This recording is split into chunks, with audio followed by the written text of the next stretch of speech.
businesses, communities and individuals look to ways of getting through the COVID-19 pandemic and its associated lockdowns, the spotlight has firmly been on digital, be it in the form of remote learning and working, telemedicine, or e-commerce. During these times, digital financial services have proved to be a real lifeline by allowing people to safely transact in a contactless way, as well as by allowing remittances over long distances.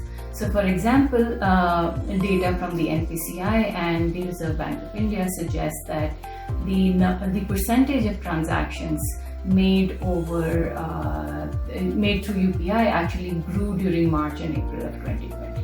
So think of this time in March and April 2020, where the economy is significantly shrinking, the number of payments that are being made is significantly lower, and no doubt the number of transactions made over UPI were lower too. But as a part of the total market, the market share of UPI actually grew during the pandemic, precisely because of the advantages of contactless long-distance transactions that are provided by digital financial services. And this isn't just limited to India. The world over, the number of transactions made digitally has been growing, and businesses are actually enabling this. So, for example, M-Pesa in Kenya, the largest mobile money service in the world, they have waived off all transaction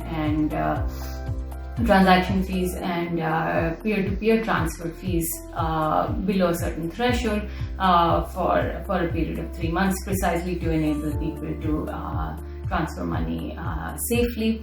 And governments are also using digital financial services to extend the social safety nets. So in India, we know that the transfers that were made to Jan Dhan accounts through as part of the Pradhan Mantri Garib Kalyan Yojana, they were made electronically directly to bank accounts. And also, for example, in Malawi, the government is making large transfers to small businesses. They're all being done over mobile money. So this COVID pandemic, as bad as it is, can prove to be a really pivotal moment for digital financial services. So we've heard all these stories about how the Ebola pandemic or epidemic turned out to be led to widespread adoption of digital financial services in West Africa. This pandemic can perhaps be a pivotal moment for digital financial services across the world. And I think as we look towards recovery, as we look towards designing post-pandemic policies, digital financial services should be front and center of how we view the future of transactions.